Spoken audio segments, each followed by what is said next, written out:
Baik, untuk kesempatan pagi hari ini kita coba akan membahas tentang perbedaan dimensi 3 di UTBK TPS dengan TKA Saintek.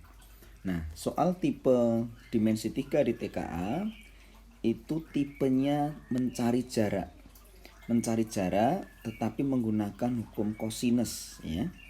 Jadi mencari jarak tapi pakai hukum kosinus. Nah, sekarang kita akan lihat di sini diceritakan ada suatu titik M.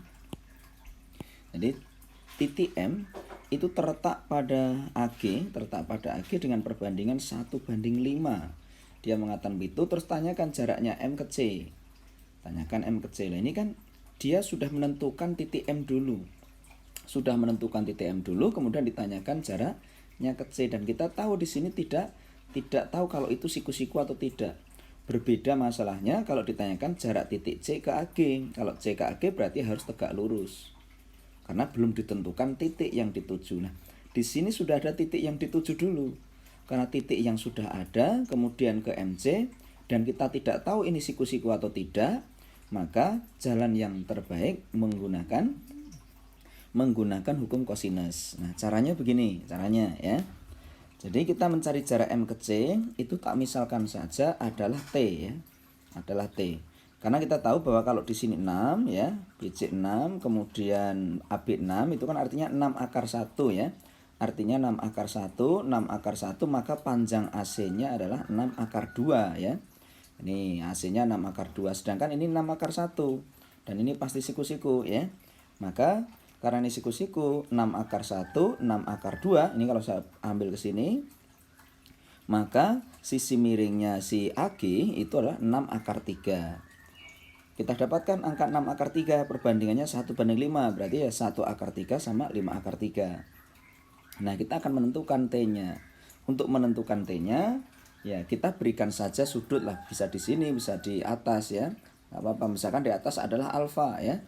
Maka kita tentukan si alfa ya. Alfanya adalah menentukannya lewat hukum kosinus ya. Ini hukum kosinus. Kosinusnya bagaimana? Kosinusnya begini hukum kosinusnya, karena kita tahu ini sudah siku-siku, ini A-nya, ini C-nya, ini 6 akar 2, di sini 6 akar 3, sedangkan di sini 6, ini adalah alfa, maka kita bisa membaca cos alfa. Cos alfa itu artinya cos itu samping dibagi dengan miring ya. Nah, sampingnya siapa? Oh, sampingnya adalah 6 ya. Yang 6 ini. Sampingnya adalah 6 ini. Oh, berarti 6 dibagi miringnya siapa? 6 akar 3 sebagai sisi miringnya. Nah, kalau dicoret menghasilkan 1/4 akar 3. Nah, kemudian dari sudut ini kita ingin mencari depannya. Berarti T kuadrat adalah T kuadrat yang depan ini, hukum kosinus jangan lupa. Segitiga yang ini ya, T kuadrat yang mengapit dikuadratin jadi 36 ya. Yang mengapit dikuadratin karena akar 3 dikuadratin jadi 3 ya. Dikurangi 2 kali dari yang mengapit, 6 dikali akar 3 cos alfa. Nah, cos alfanya sudah kita dapatkan 1/4 akar 3. Jangan lupa ini adalah nilai dari cos alfa tadi. Nah, setelah itu kita bisa coret nih, hilang ya. Nah, didapatkan 36 tambah ini kan jadi nilainya 39 dikurangi dengan 12. Maka akan didapatkan nilai 27. Itu T kuadratnya. Berarti T-nya didapatkan akar 27. Akar 27 berarti 3 akar 3 ya. Karena 9 kali 3. Baik, di sini maka jaraknya adalah 3 akar 3. Ini untuk yang bentuk soal saintek ya. Nah, sekarang kalau kita lihat soalnya TPS ya. Soal TPS. Kalau soal TPS ditanya nih ya. P-nya itu ini diketahui nih, M pada NG ya. M pada NG di mana N itu tengah-tengah, kemudian ini G. Nah, ditanyakan jarak antara O ke M. Ini jaraknya O ke M. Namun ditanya G-nya itu 7, P-nya jarak O ke M. Nah, untuk mengetahui jarak tersebut, berarti ini kita buat sebuah segitiga ya. Kita buat segitiga, kita tarik saja ke sana ya. Kita tarik saja ke titiknya ini ya. Nah, kita bisa memperkirakan panjangnya si OM ya. Panjangnya si OM. Berarti cukup kita mencari panjangnya si ON. Kita tahu ini siku-siku ya. Untuk mencari ON kan lebih mudah ya, karena ini 6. Kalau ini balok ya, ini balok, ini 6, ini 8. Berarti kalau ini 6, andai kata saya tarik ini ya, saya tarik ini berarti ini 4, karena kalau ini 8 berarti separuhnya ini 4 ya. Nah, ini 4. Kemudian kalau ini 6, tingginya 6, otomatis panjang ED itu akan menghasilkan 6 akar 2. Berarti kalau dibagi 2, maka didapatkan di sini 3 akar 2. Nah, sehingga kita bisa akan dapatkan panjangnya si ON ya. Nah, kita ambil sajalah bentuknya jadi gini ya. Ini, nah itulah kira-kira ya. Nah, ini adalah si O-nya, ini adalah N-nya, ini adalah si G-nya.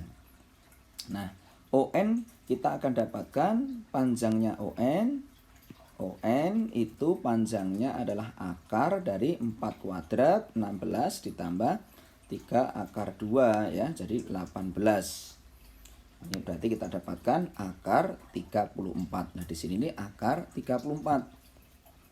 Kemudian setelah kita tahu itu, kita akan mencari panjangnya si OG nih ya, panjangnya OG. Panjangnya OG ya kita ambil saja.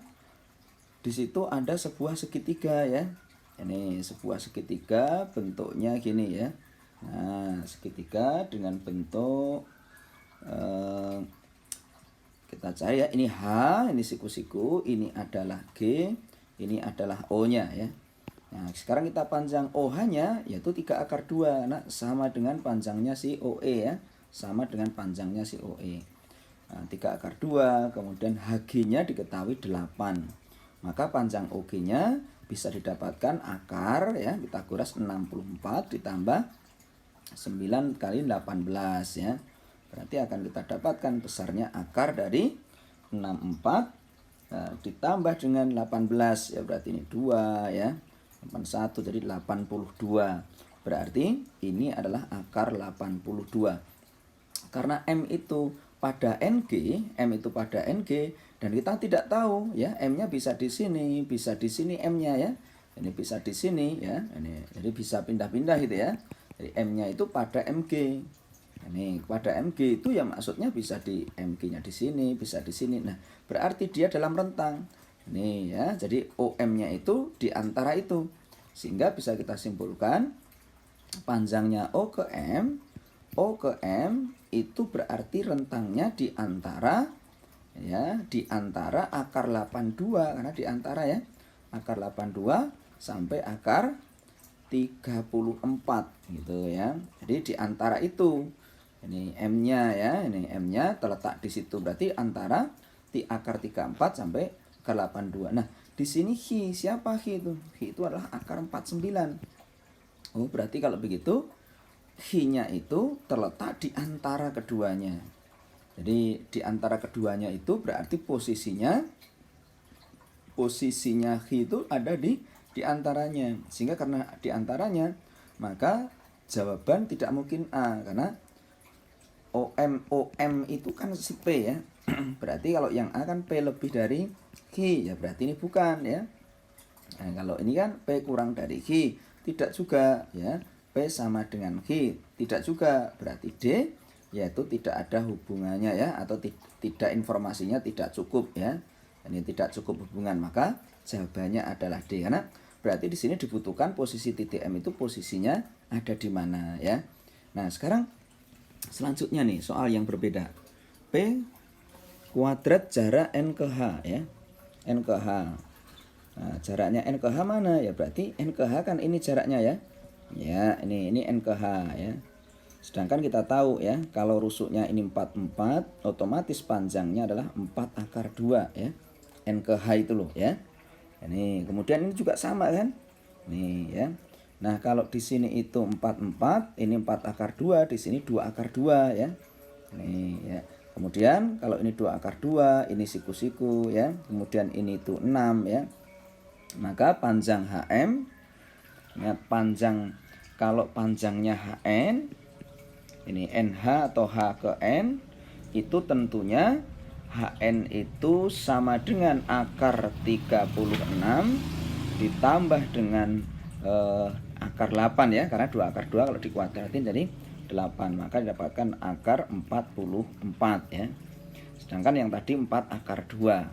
Sehingga kalau Anda lihat segitiga yang di sini, maka panjangnya HN itu di antara akar 44 ya, dan di antara akar 4 akar 2, yaitu akar 32 ya. Ini akar 32. Jadi letaknya, posisinya ya, ini kalau digambarkan, ini adalah H-nya, ini adalah N-nya. Ini kemudian di sini tadi adalah akar 44, di sini adalah akar 32. Nah, sedangkan kita tahu P HN-nya itu ya.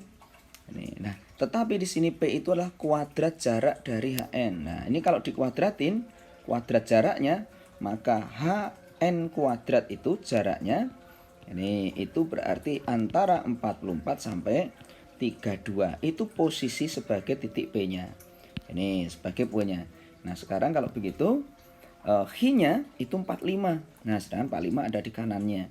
Maka otomatis jawabannya adalah P ya, berarti P lebih dari H. Ini tentunya bukan ya, yang B adalah B-nya kurang dari H ya, karena H-nya 45, maka jawabannya adalah yang B. Nah, begitu juga pada saat Anda ketemu soal ini ya. Ini adalah model yang terakhir nih ya. Model yang terakhir. Di sini ada suatu kubus ya, semua sisinya adalah 10 semua. Kemudian G pada perpanjangan, tetapi panjangnya G itu di antara 2 sampai 5 nih ya. 2 sampai 5. Jarak M ke BD. BD itu kan ini ya. Nah, jarak M ke BD itu berarti tengah-tengahnya ya, ya di antaranya itu ya. Ini kalau tarik lah ya. Saya hubungkan tuh gini nih ya. Ini kalau saya hubungkan ya. Nah, berarti nih seret saya tarik sini. Berarti jaraknya itu di sini. Nih, berarti di antara itu. Nah, ini katakan jaraknya adalah T, maka kita akan mencari panjangnya jaraknya itu. Jaraknya pertama adalah 2. Berarti logikanya segitiganya jadi begini nih. Nih ya, segitiganya saya lihatkan ya. Ini adalah T-nya, kemudian ini adalah C-nya, kemudian saya ambil ini adalah M-nya. Kalau ini sisinya adalah 10, maka kalau 2 maka jadi 12. Ini, nah kalau di sini juga begitu nih. Nih ya. Tampilkan aja T, ini C, ini adalah M. Kalau ini tambah 5, maka di sini jadinya 15 ya. Nah, TC-nya kita tahu bahwa AC jelas panjangnya AC itu 10 akar 2. Berarti kalau 10 akar 2 separuhnya jadi 5 akar 2. 5 akar 2. Sedangkan di sini kalau tak tulis 5 kali 3 ya, 3 akar 9. 5 akar 9, 5 akar 2, maka di sini dapatkan 5 akar 9 tambah 2 jadi 11 ya. Ini. Nah, sekarang kita akan dapatkan atau lebih lengkapnya akar 275 lah ya. Ini 2 akar 75. Kemudian ini Pitagoras juga ya. Di sini adalah 5 akar 2, di sini 12, berarti miringnya akar dari 5 akar 2 dikuadratkan itu jadi 50 ditambah dengan 144 ya. Maka akan kita dapatkan akar dari 194 ya. Nah, berarti kesimpulannya jarak dari M ke D itu memenuhi daerah ya, yaitu katakan itu jaraknya si MT, maka MT itu letaknya di antara akar dari 194 sampai ini akar 275. Sedangkan kita tahu 17 itu namanya akar 289. Nah, posisinya ini ada di sebelah kanannya, berarti bisa dipastikan H-nya itu lebih besar ya. P lebih besar daripada H.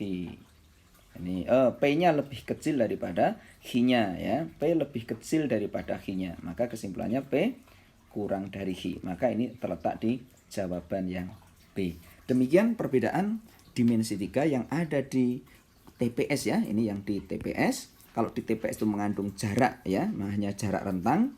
mana terkecil terbesar, tapi kalau di saintek membutuhkan hukum kosinus. Semangat terus, semoga sukses UTBK baik gelombang 1 maupun gelombang 2. Amin.